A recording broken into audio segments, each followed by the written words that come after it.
Subject: ex-wife paid me alimony payout and claims I caused her to lose her career. Hi, true story. My name is Benjamin. Typing out my whole life in an email because, honestly, I think some of your viewers will relate and others might shake their heads at me. Either way, this is my truth, and I want to share it. Let me start from the beginning. I work as a sign language interpreter and teacher at a high school for kids with disabilities. It's not a glamorous job, and it's not the kind of career that gets you a six-figure salary or prestige at cocktail parties, but it's fulfilling. I always tell people, the kids I work with may not be able to express themselves in traditional ways, but they have more heart than anyone I've ever met. Watching them succeed in communication, even if it's something as small as being able to ask for help, is life-changing. That's my world. So picture this. One regular weekday afternoon, I'm leaving the classroom after a long day, and I notice a woman in the main office arguing with the staff. She's clearly upset, and the secretary is standing her ground. I walk closer, and I recognize the situation immediately. She's trying to pick up her nephew, but the school won't release him because her sister never called ahead or filled out the paperwork. Now the woman in question, that woman turned out to be my future ex-wife. At that time, I didn't know her from Eve. What I did notice right away, though, was that she was beautiful. And I don't just mean pretty. She had this sharp, polished look about her. Tailored clothes, perfect hair, nails done, the kind of woman you assume works in some high-end corporate office downtown. She wasn't the type you expect to see in a high school office yelling at administrators. But there she was, voice raised, face red, completely frustrated. I stepped in, not because I wanted to play the hero, but because I knew how to handle the situation. I asked her for her sister's number, called her up, verified that everything was okay, and walked the secretary through the process of approving her to take her nephew. Within 10 minutes, the storm had calmed. She got her nephew, and the whole thing was squared away. Before she left, she turned to me with this smile, and she said, "Thank you for helping me out. I'd love to take you out for coffee sometime." And then, this is the part I'll never forget. She grabbed a sticky note, wrote her number down, handed it to me, and walked out with her nephew. Now you've got to understand something about me. I'd never in my life had a woman ask me out, ever. I was the kind of guy who had to work up the nerve to even hint at asking a woman for her number. So when this woman, this confident, successful, beautiful woman, straight up asked me out and gave me her number, I felt like I was in some kind of rom-com movie. I called her later that week and we set up a coffee date. And get this, on that first date, she actually paid. I tried to reach for my wallet and she just smiled and said, "Don't worry about it. I invited you." That blew my mind. It made me feel like maybe she wasn't going to play games. We started dating. At first, it was just casual. A dinner here, a walk in the park there. But after a few months, things got more serious. We became exclusive. And for the first time in my life, I felt like I was with someone who really had their life together. She had a high-paying job in finance, drove a nice car, owned her own condo, and seemed to have it all figured out. I was in awe of her. 2 years later, we got married. My grandfather, who raised me after my parents passed away, was still alive then. He was so proud to see his only grandson get married. He sat me down the night before my wedding and gave me some advice that has stuck with me ever since. He said, "Benjamin, she's successful. She makes more money than you. That's fine, but be careful. Women like that sometimes forget who the man is in the relationship. Don't let her run you." I loved my grandfather dearly, but I remember thinking his words were harsh, maybe even a little misogynistic. I told myself he just didn't understand modern relationships and that my wife and I were equals. I brushed it off. Looking back now, maybe I shouldn't have been so quick to dismiss him. Now, true story, I know your viewers are going to judge me. Some are going to say, "Benjamin, you were a simp. you married up and thought love would be enough. And maybe they're right, but I'm not here to make myself look like some hero. I'm here to tell it exactly how it happened. The first 4 years of our marriage were good. We laughed, we traveled a bit, and I felt like we were building something together, but eventually I started bringing up kids. I told her it was time, that I wanted to be a father. Her reaction shocked me. She said kids would slow down her career. She said, "What if something happens to me and I can't work and we have to depend on your income?" She even went as far as to say, "What if the child ends up like one of those kids in your class?" That last part cut me deep. Here I was, dedicating my life to teaching and advocating for kids with disabilities, and the woman I loved basically said she didn't want a kid because she didn't want to risk having one like them. I couldn't believe it. I dropped the topic, but things were never the same after that.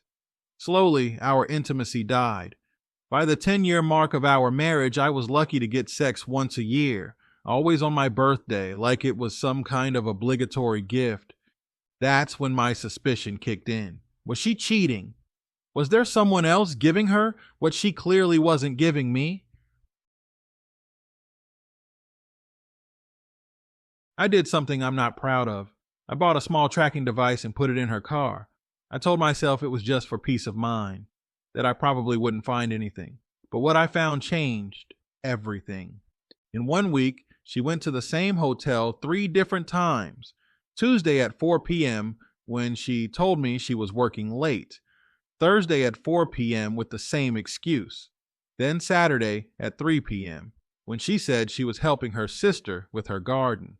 Each time she stayed for hours. That Saturday night she came home around 11 p.m. I asked her casually what she had been up to. She got annoyed and snapped, "Helping my sister like I told you." Then she went straight to the shower. I followed her in there and said, "I know you were at the Marriott downtown. I know you've been there 3 times this week." She lost it. She started screaming, calling me controlling, saying I was a psycho for tracking her. She swore she only went to the hotel once to grab a drink with a potential client and that I was making up lies, but I wasn't making it up. I told her I wanted a divorce. She laughed in my face and said, "Okay, Mr. 48K a year salary, enjoy your poor lifestyle without me." I packed my things and filed for divorce. At first, she thought I was bluffing, but when she realized I was asking for alimony, half of her retirement, and half the savings, suddenly she wanted to work on our marriage. My lawyer told me something interesting. If I had divorced her before the 10-year mark, I probably wouldn't have gotten anything from her. But because we were past 10 years, the law was in my favor. In the end, I walked away with a massive payout. She had to sell her house, not because I got part of it, but because she needed the money to pay me the alimony settlement. I invested my share in land and bought a double wide. It's not glamorous, but it's mine. I quit teaching and started an online course teaching American Sign Language. It's doing better than I ever imagined. I make over $70K a year now, working for myself from home. Meanwhile, my ex-wife lost her job. Her career fell apart. I don't know if it was because of the divorce or because she just burned too many bridges, but one day she showed up at my home. She was furious. She told me her life was in shambles because of me. She even threatened to kill me. I called the police immediately and filed a report. I haven't heard from her since. So that's my story. I guess if there's a moral here, it's that sometimes the advice of old men shouldn't be dismissed so quickly. My grandfather saw something I didn't. He warned me that marrying a woman who valued her career above all else could backfire, and he was right. Do I feel guilty about the settlement I got? Honestly, no. I gave her 10 years of my life, 10 years of loyalty, support, and love. She gave me lies, rejection, and betrayal. I don't feel bad about taking what the law said I deserved. I'm doing fine now. Better than fine, actually. I live simply, but I'm content. And for once in my life, I don't feel like anyone is holding power over me. That's it, true story. Thanks for reading. I know some of your viewers will think I was weak for how things played out, but others might see themselves in my story. Either way, I just needed to share it. Benjamin. Follow up. Harassment from her family and why men need to protect themselves. Hi, True Story. This is Benjamin again. You read my first story on your channel, and I appreciate the feedback from everyone who listened.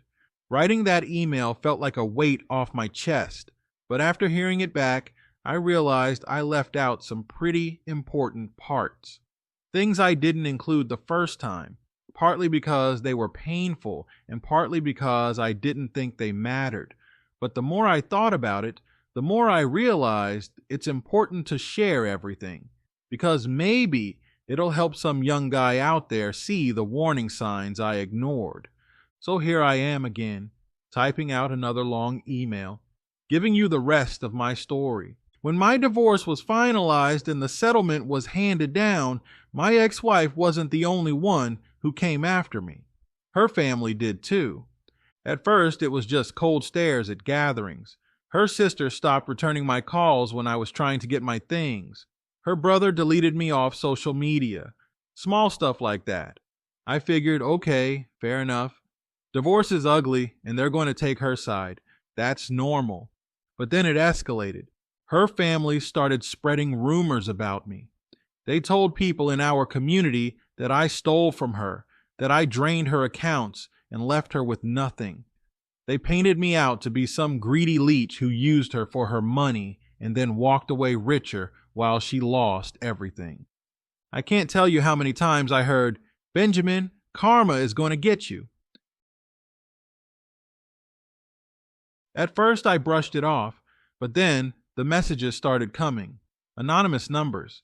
You think you won, but you'll get yours. Watch your back. Hope you enjoy that blood money.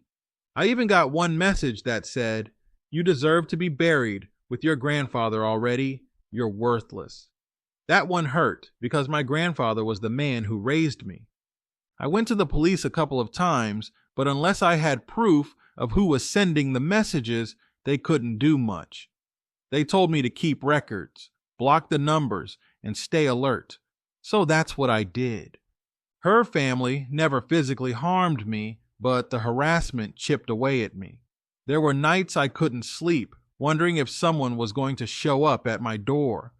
I kept my lights on outside, got a security camera, and carried pepper spray in my pocket when I went for walks. I hated living like that, but I told myself it was temporary. Now here's the thing. I know people listening to your channel are going to have opinions. Some will say, "Benjamin, you should have ignored them. They were just mad because their sister got exposed." And maybe that's true, but the reason I bring it up now is because I want to tell young men out there, when you marry a woman, you don't just marry her. You marry her family. And if things go wrong, it's not just her you're up against. It's everyone with her last name. Guys, protect yourselves. Don't be naive like I was. Don't think that just because you're honest, loyal, and faithful, that the people around you will see that and respect it. Sometimes they'll twist the story and make you out to be the villain, no matter what. I got out of my marriage, and by legal standards, people might say it was successful. I walked away with a payout, started a new career, and built a life for myself. But think about all the men who don't get that outcome. Think about the men who give 15, 20, 25 years to a marriage, only for their wives to cheat and leave them with nothing. Those men get chewed up and spit out by the system. I look at some of the emails you've read on your channel and I shake my head because I know exactly how those guys feel. Betrayal is one thing, but betrayal with legal consequences? That's a nightmare most women will never understand. Women, at least the ones I've dealt with, know how to play the system. They know how to twist things so they look like the victim. They know how to use guilt, shame, and manipulation to get what they want. And if they can't do it directly, they'll send their family after you, just like mine did. I used to think all women were nurturing, caring, wanting to build a family, But now I see that many are twisted. They want control. They want leverage. They want to take advantage. And even the ones who act sweet and innocent at first, given enough time and the right circumstances, they'll show you exactly who they are. I want to talk about something personal that happened after my divorce that really opened my eyes. One of my cousins, someone I grew up with, someone I considered close, confronted me after hearing about my situation. He didn't like the way I was talking about women. He said I was becoming bitter and cynical, just like our grandfather. Now, I'll remind you, my grandfather was the one who warned me before my wedding. He said, "Be careful. She makes more money than you. Don't let her run you." At the time, I thought he was being old-fashioned. I thought he was insulting women in general, but after everything that happened, I realized he saw something I couldn't. So when my cousin said, "Benjamin, you're turning into grandpa," I didn't take it as an insult.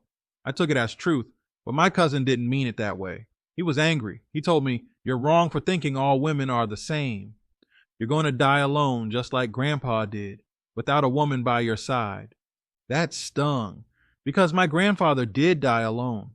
He never remarried after my grandmother passed, and he spent the last 10 years of his life in his little house with only me for company. Some people see that as tragic. My cousin certainly did. He thought it was some kind of curse. But here's the thing. My grandfather wasn't miserable. He wasn't bitter.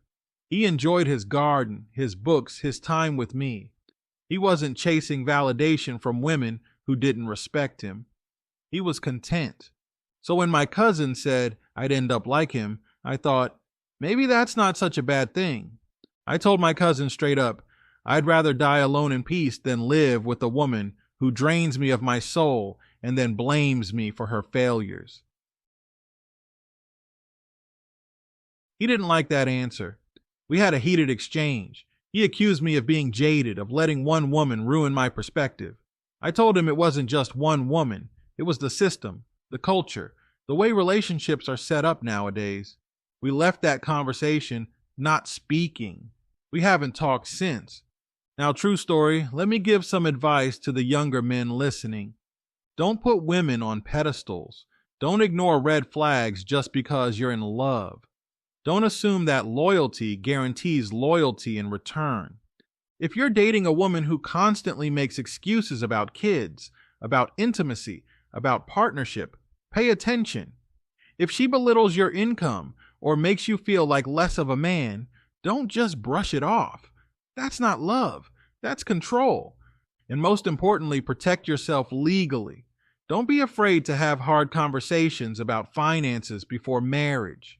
Don't sign your life away without understanding what's at stake. I know some people will call me bitter, misogynistic, or whatever label is popular now, but I don't care. I lived it. I felt the knife in my back. I heard the threats. I saw the fake smiles and the hidden agendas. If my story helps even one man avoid the mistakes I made, then it's worth being called names. To close this email, let me say this.